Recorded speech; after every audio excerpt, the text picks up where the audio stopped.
Speaker, we are watching a humanitarian crisis unfold in Bangladesh. The degradation of law and order has led to the violent persecution of religious and ethnic minorities. This includes Bangladeshi Hindus, the largest religious minority group, who make up almost 8% of the population. I spoke to members of my local Bangladeshi community in the aftermath of this crisis, and their stories have been deeply moving and their suffering is heart-wrenching. They've spent days praying that sleep is the only thing they will lose, and not their loved ones back home. Australia continues to call for peace in Bangladesh. We will continue to support a democratic and inclusive future for all Bangladeshis, and we offer our deepest condolences to the families and friends of all those impacted by this terrible tragedy.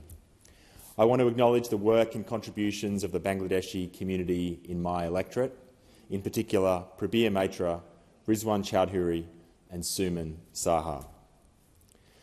Speaker, the Albanese Labor government has delivered major benefits for our Chinese Australian community. From the 1st of July 2024, Australian citizens can travel to China without a visa for up to 15 days.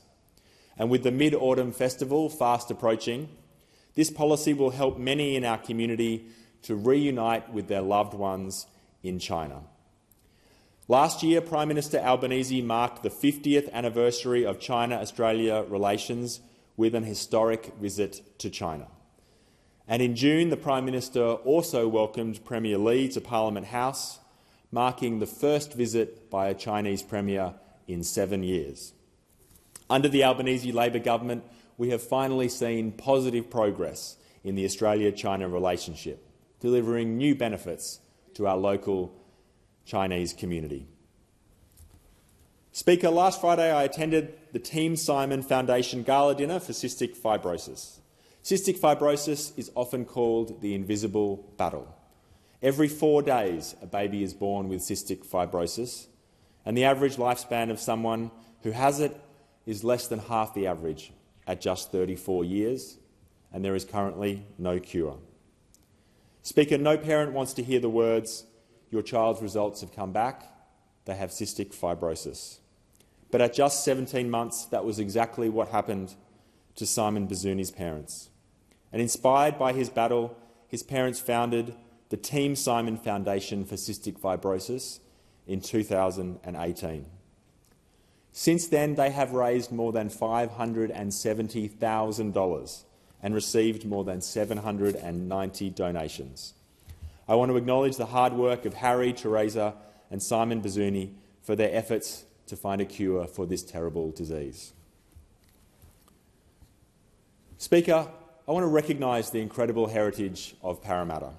On the edge of Parramatta's shining CBD lies 3 of Australia's oldest and most significant buildings: Elizabeth Farm, Experiment Farm and Hambleton Cottage.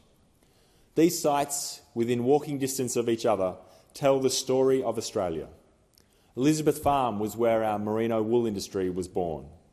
And together with Experiment Farm, these are the 2 oldest standing buildings in Australia. And while this area has long been recognised for its historical importance, it's never been added to the National Heritage List. And so last month, local heritage groups came together to submit a National Heritage application for this Parramatta Heritage Precinct. And I want to thank all those who have supported this campaign and look forward to working with you to continue our fight to recognise Parramatta's heritage and preserve these important sites.